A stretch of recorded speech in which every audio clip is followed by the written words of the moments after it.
Ladies and gentlemen, have you ever wondered why no matter how much you achieve, something inside still whispers, "Not enough"? Why every mirror, every goal, every new beginning somehow makes you feel more incomplete than before? We live in a world that thrives on convincing you that you're broken, that you must chase something, success, love, validation, to finally feel whole. But what if you never needed fixing at all? The illusion of incompleteness begins the very moment you are told that who you are is not enough. From childhood, you are surrounded by voices, parents, teachers, society, all whispering subtle messages of inadequacy. You must become something. They say, you must be better, achieve more, fix yourself. And so, the innocent wonder of simply as being gets replaced with the anxious pursuit of becoming. You start to believe that happiness lies somewhere in the future, that peace is the reward for effort, and that love must be earned through perfection. This is how the illusion is born, a quiet but powerful lie that convinces you that you are incomplete. It is a strange paradox, isn't it? You came into this world whole, complete,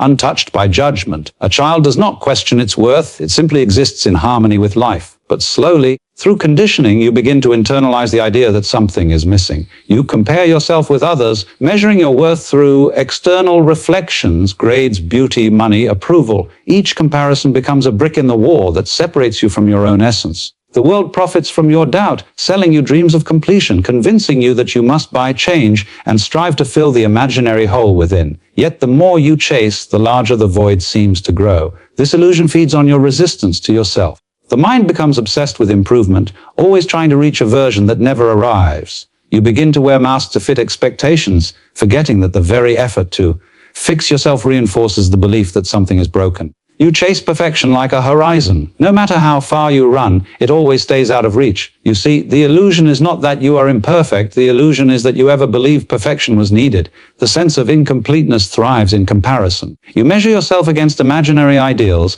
unaware that these ideals were invented by others who were also lost in the same illusion. Every advertisement, every social platform, every standard of beauty and success quietly whispers the same poison. You are not enough as you are. It becomes the invisible script guiding your life. You work harder, speak softer, smile wider, hoping to finally feel complete, but the feeling never lasts. Because completeness cannot be manufactured, it can only be remembered. The illusion of incompleteness is powerful because it hides in plain sight. It wears the face of ambition, of growth, of self-improvement. But beneath those noble disguises lies fear, the fear that without becoming more, you are nothing. The mind loves to measure and label, and so it keeps you trapped in cycles of almost there. Every time you reach a goal, another one appears. Every time you find success, you immediately feel the shadow of the next desire. And so, you remain suspended in a constant state of becoming, never realizing that you were already everything you were seeking. You are like a wave trying to become the ocean, unaware that you already are the ocean expressing itself as a wave.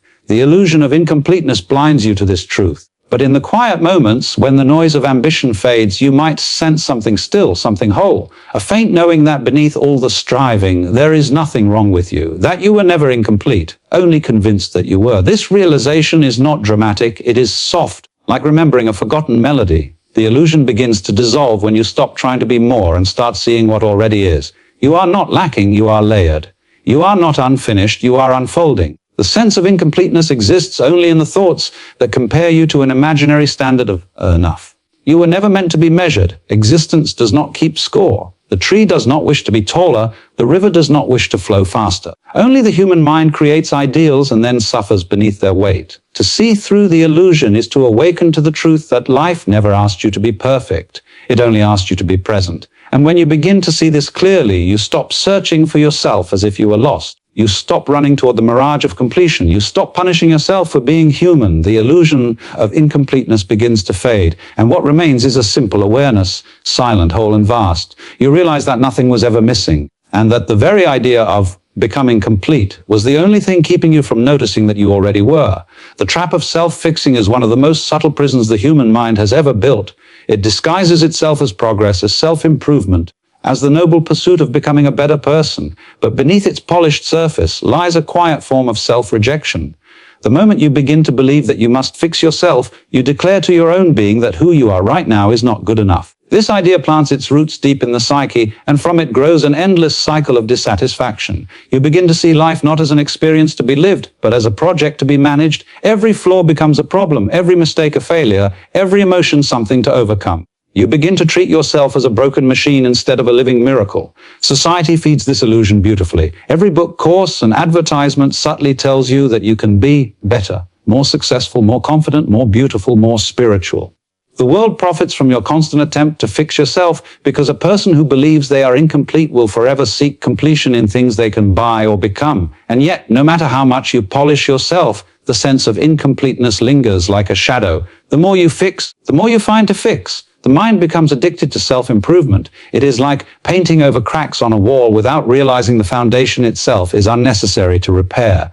You cannot fix what was never broken. You can only remember that it was whole all along. The greatest irony of the self-fixing trap is that the one who tries to fix you is the same one that tells you you're broken. The mind creates the wound, then offers to heal it. It manufactures the disease, then sells the cure.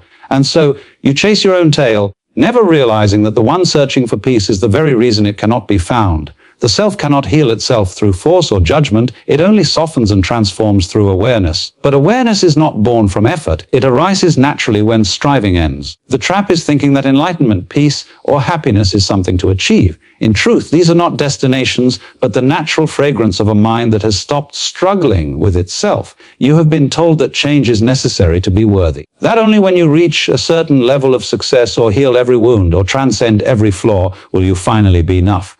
But this idea keeps you suspended in a future that never comes. You cannot reach wholeness through the path of rejection. Every time you tell yourself, I must change to be okay, you reinforce the belief that you are not okay. This is the paradox of self-fixing. The harder you try to fix yourself, the more broken you feel. Because the very act of fixing implies that something is wrong. When you look closely, you'll see that most self-improvement is born from fear. Fear of being unworthy, unloved, unseen. Fear that who you are is not enough. You try to improve yourself not because you truly wish to grow, but because you are afraid of being judged for staying the same. This fear becomes the silent engine of your identity. But growth that comes from fear will never bring peace. It will only create a more polished form of anxiety. You may appear confident on the outside, but inside there remains a trembling voice that says, what if I am still not enough? True transformation happens not when you try to change yourself, but when you stop rejecting yourself. The mind believes fixing is love, but real love does not demand improvement. It allows being. When you start to accept yourself as you are, even with your chaos, even with your scars, something extraordinary happens. The energy that was once spent on fighting yourself begins to dissolve, and in that space, a quiet clarity emerges. You begin to see that life was never asking you to become perfect. It was only asking you to be honest, to be present, to be real. The trap of self-fixing ends when you understand that growth and acceptance are not enemies. Growth that arises from acceptance is natural. It flows like a river, effortless and alive. But growth that comes from rejection is forced, and it leaves you exhausted. The flower does not open by tearing at its petals. It opens because it already holds within it the power to bloom. You too are meant to unfold, not to repair. The self is not a problem to be solved, but a process to be experienced. When you stop trying to fix yourself, you don't become stagnant, you become free. Free to move without fear, to feel without judgment, to live without the heavy expectation of perfection. The self-fixing trap begins to crumble when you realize that the one doing the fixing was never separate from the one being fixed. You wake up to the strange truth that you were chasing a ghost, the illusion of a better you that never really existed. In that awakening, you see clearly that there was nothing to fix, and nothing missing, only a misunderstanding waiting to dissolve in the light of awareness. The beauty of being is the most effortless and yet the most forgotten truth of existence. We are so accustomed to doing, striving, achieving, and fixing that we have lost touch with the simple miracle of being alive. To simply exist, to breathe, to see, to feel is already extraordinary, yet the mind rarely pauses long enough to notice it. We have been trained to see beauty only in achievement, to find meaning only in movement. But life's truest beauty reveals itself in stillness. When you are not trying to be anything, when you stop chasing and start noticing. Something subtle awakens within you, a quiet sense of completeness that does not depend on success or failure. It is the moment when time seems to pause, and you suddenly realize that being alive itself is the gift you were looking for all along. There is something profoundly sacred in the ordinary moments that we overlook. The way sunlight dances on a wall, the sound of rain against the window, the rhythm of your own heartbeat. These are not meaningless details. They are the silent poetry of existence, constantly reminding you that life itself is already whole. The tragedy is not that beauty is rare, it is that we have forgotten how to see it. We are so busy analyzing life that we stop experiencing it. We want meaning, purpose, direction, But we forget that the deepest meaning is found not in what we do, but in the awareness that watches all things unfold. Being does not demand justification, it simply is. The mind, however, resists stillness. It wants to define, categorize, and improve everything, even the present moment. It whispers, you should be doing something, you should be more, you should be somewhere else. And in believing those whispers, we miss the miracle that is already here. The beauty of being cannot be found through effort, because effort itself is movement away from it. It appears when all effort ceases. When you stop trying to grasp it, it reveals itself, like a reflection in still water that appears only when the ripples calm. We live in a culture that worships productivity and mistakes stillness for laziness. We are told that value is earned through action. That rest is indulgence, and that peace must be deserved. But existence is not a competition, it is a song, and every being, every breath, every fleeting moment is a note in that song. To truly live is to listen, to stop trying to conduct the music and allow yourself to be moved by it. The flower does not rush to bloom, the moon does not hurry to rise, yet they fulfill their purpose perfectly by simply being what they are. The same truth applies to you. When you rest in being, you begin to see life differently. The boundaries between self and world soften. You realize that the tree outside your window is not separate from you, that the wind brushing against your skin is the same life moving through your breath. In that realization, everything becomes intimate, sacred, alive. You are no longer the observer of life, you are the expression of life. You stop asking, what should I do with my life? And begin to feel, I am life. This shift changes everything because it removes the need for constant justification. You no longer have to prove your worth through action or identity. You already are what you've been seeking to become. There is an elegance in simply existing, an unspoken grace that cannot be improved upon. Even in pain, even in uncertainty, there is beauty because everything that arises is a part of the same living movement. When you stop resisting what is, even suffering becomes a teacher, revealing the depth and fragility of your own being. The beauty of being is not about perfection, it is about presence. It is the quiet joy that comes from realizing that you do not need to control life for it to be beautiful. You only need to allow it. Most people spend their lives chasing the idea of a better future, never realizing that what they truly crave is the peace of being fully here. Every when you chase, when I succeed, when I change, when I am loved, keeps you from the miracle that is unfolding now. The beauty of being cannot exist in the future because being only happens in the present. When you surrender the need to reach somewhere else, life unfolds effortlessly, like breath flowing in and out without command. You are no longer the doer, you become the dance itself. To simply be is not to give up on life, it is to rediscover it. When you are no longer at war with yourself, when you allow each moment to exist exactly as it is, you begin to see that there was never anything missing. The beauty of being was never hidden. It was only waiting for you to stop long enough to notice it. And when you do, you realize that this very moment, in all its simplicity, contains everything you were ever searching for.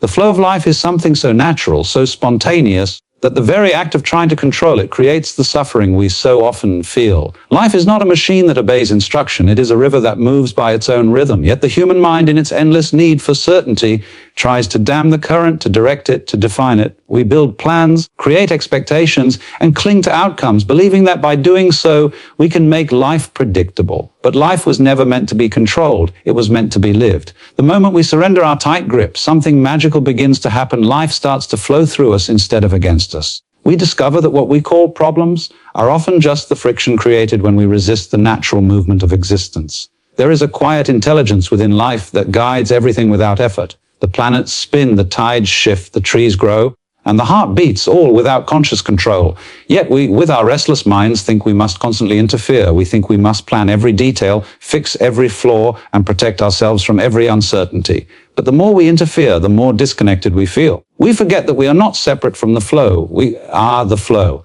Just as a wave cannot separate itself from the ocean, you cannot separate yourself from the movement of existence. The illusion of control is comforting, but it is also the root of anxiety. When you trust the flow, life becomes lighter. When you resist it, even the smallest obstacle feels unbearable. The flow of life does not mean inaction or passivity. It means harmony. It means moving with what is rather than against it. When you stop fighting reality, reality stops fighting you. You begin to see that everything that happens, whether joy or pain, gain or loss, belongs to the same current. Life is not divided between good and bad experiences. It is one continuous unfolding. The rain that ruins your plans may be feeding the soil for something beautiful you cannot yet see. When you live in resistance, you focus on the surface and miss the depth beneath. But when you flow, even chaos has order, even confusion has meaning. It takes great courage to trust life, to stop grasping at certainty, to allow things to be as they are. The mind fears surrender because it believes control is safety. It believes that letting go means giving up. But surrender is not defeat. It is wisdom. It is understanding that you cannot force the river to flow your way. You can either exhaust yourself swimming against it or let it carry you where you were meant to go. When you stop resisting, you realize that the current was never your enemy. It was always guiding you home. Think of the times when life flowed effortlessly, when you lost track of time in laughter, in music, in love, in creation. In those moments you were not planning, controlling, or worrying, you were simply present. That is the essence of flow, complete involvement without effort. Life moves smoothly when you stop trying to outthink it. When you are in tune with the moment, choices arise naturally, not from fear or overthinking, but from intuition. The river of life does not need maps, it knows its own direction. The struggle begins the moment we try to make life conform to our expectations. We want things to happen faster, people to behave differently, outcomes to match our desires. We fight the current, believing that happiness lies upstream. But happiness is not found by swimming harder, it is found by realizing you were never meant to control the water. The flow of life is not chaotic, it is perfectly ordered in ways the mind cannot always understand. Often, what appears as lost today becomes the foundation of growth tomorrow. Life rearranges itself constantly, and when you trust its rhythm, even the unknown feels like home. When you live in flow, patience becomes natural. You no longer rush the unfolding of your path because you sense that everything is happening in its right time. You stop measuring progress and start experiencing presence. You stop demanding answers and start listening to the quiet guidance within. There is a peace that comes when you finally allow life to move through you instead of trying to move it yourself.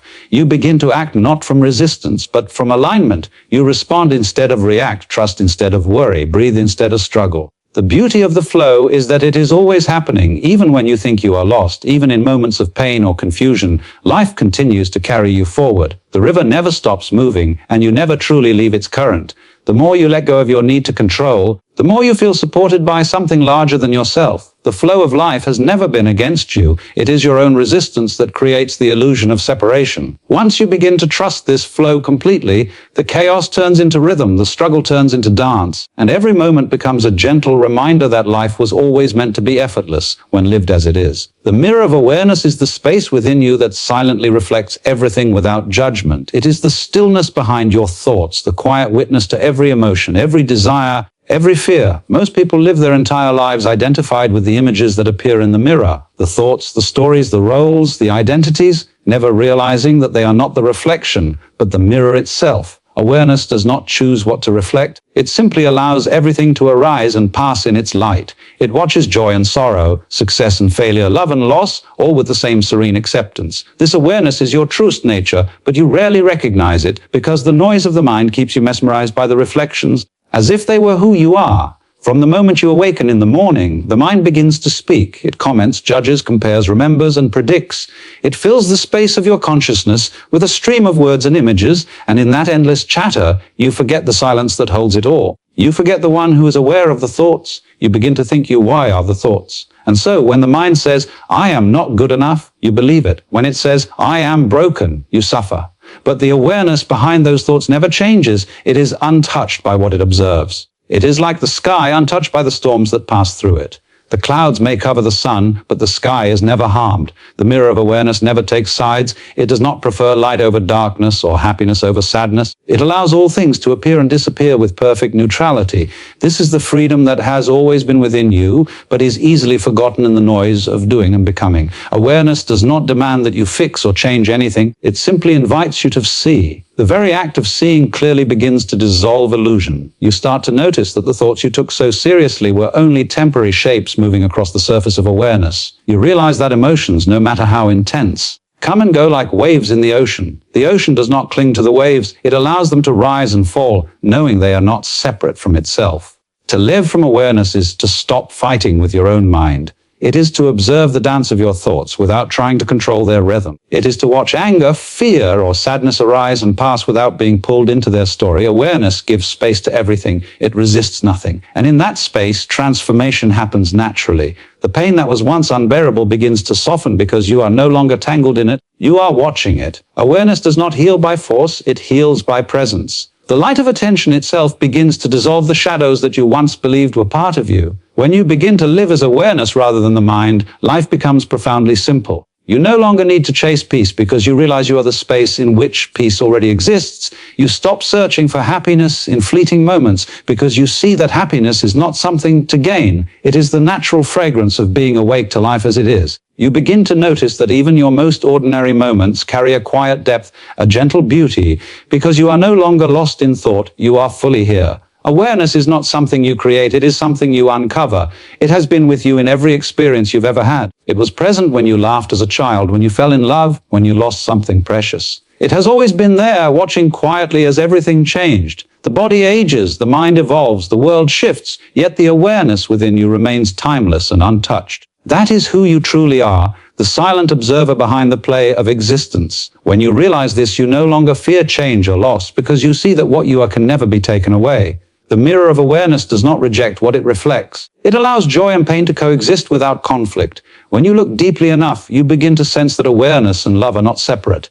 True awareness is not cold detachment, it is a warm, embracing presence that says yes to all of life. It accepts the totality of existence, the light and the dark, the beautiful and the painful, with equal grace. This acceptance is the essence of inner peace. You no longer resist the flow of life because you have discovered that you are not the one drowning in the river, you are the river itself. When awareness becomes your resting place, you no longer feel the need to fix yourself. You see that the self you were trying to fix was just a thought, an image reflected in the mirror. The mirror was never broken, only the reflection seemed distorted. As you learn to rest in awareness, the distortions begin to fade, and what remains is clarity, stillness, and a quiet joy that is not dependent on anything. The mirror of awareness shows you that peace was never something to be found outside, it was the nature of what you are. The freedom of enoughness is the moment you stop running from yourself. It is the gentle realization that you do not need to earn your right to exist, that nothing needs to be added or removed for you to be whole. For most of life, you are taught that your worth is conditional, tied to achievement, beauty, approval, or status. You learn to measure yourself through the eyes of others, to chase validation as if it were oxygen. But this constant striving becomes a prison made of mirrors, reflecting back an image that never feels complete. You spend years trying to become someone worthy of love, someone acceptable, someone perfect, without realizing that the one you are trying to become is already here, quietly waiting beneath the noise of self-judgment. The freedom of enoughness begins when you recognize that the race to become more was never necessary, because you were never less to begin with. When you finally stop trying to fix, chase, and compare, a profound peace arises, a silence that feels like home. You begin to sense the weight you have been carrying for years, the weight of expectation, of guilt, of self-rejection. Every time you thought, I'll be happy when, or I'll be enough if, you placed another chain around your own heart. The freedom of enoughness is breaking those invisible chains, one by one, until you stand naked in your own presence and realize that you were never lacking anything essential. You see that the love you were begging the world for was simply your own reflection, waiting for acknowledgement. To feel enough does not mean you stop growing. It means you grow without fear. It means you act not from a need to fill a void, but from the joy of expression. You still create, dream, and explore, but now it is play, not pressure. Enoughness does not kill ambition, it transforms it. You no longer chase success to prove your worth. You let success arise naturally as an extension of who you already are. When you live from enoughness, even failure loses its sting, because your sense of self no longer depends on the outcome. You can fall, rise, and begin again without shame, because your value remains untouched. This freedom also transforms how you see others. When you no longer believe you must compete or compare, you stop seeing life as a ladder and start seeing it as a dance. Envy dissolves, judgment softens, and compassion blooms. You begin to understand that everyone in their own way is fighting the same silent battle, to feel enough, to feel worthy, to feel seen. And just as you were misled into believing you were broken, so were they. This understanding turns comparison into empathy and competition into connection. When you rest in enoughness, you see through the illusion of separation. You see that the same consciousness that beats your heart also moves through every living being. Freedom comes when you realize that the search for worth is the only thing standing between you and peace. Every advertisement, every story, every standard of perfection whispers that you are not enough, because that belief keeps the world spinning. But once you begin to question it, once you look deeply and ask, who decided I am not enough? The illusion begins to crumble. You find that there was never a finish line to cross, never a standard to meet, only an idea that kept you chasing shadows. You see that enoughness is not something you reach, it is something you remember. It was always the background of your being, waiting for you to stop running long enough to feel it. The freedom of enoughness also brings a deep relaxation into the soul. You no longer rush through life trying to prove something. You no longer look for approval in every interaction or validation in every achievement. You start to enjoy the simplicity of existence, the sound of your own breath, the softness of your own heart. You begin to live slower, speak gentler, and listen more deeply. You are no longer driven by lack, but moved by presence. This is what true freedom feels like. Not the ability to have everything, but the ability to need nothing. When you truly feel that you are enough, fear loses its grip. You stop fearing rejection because you no longer reject yourself. You stop fearing failure because you no longer define yourself by outcomes. You stop fearing loss because you realize nothing essential can be taken from you. The mind, which once fed on insecurity, begins to rest. The endless striving turns into stillness, and that stillness reveals a quiet joy that does not depend on external circumstances. It is the joy of simply being alive, the joy of breathing in this very moment without needing to become anything more. This freedom cannot be given by others or taken away by the world. It is not something you can learn, it is something you awaken to. It lies beneath every doubt, beneath every fear, beneath every story of not enough. And when you finally touch it, you realize that you never needed to fix yourself, never needed to prove yourself, never needed to become anything other than what you already are. The freedom of enoughness is not found in changing who you are, it is found in remembering that you were whole all along. So, ladies and gentlemen, the next time you feel the urge to fix yourself, to reach for something to complete you, pause. You are not an unfinished product. You are the entire masterpiece pretending to be incomplete. Stop trying to fix what was never broken. You are already enough, and when you realize that, the chase ends and life truly begins.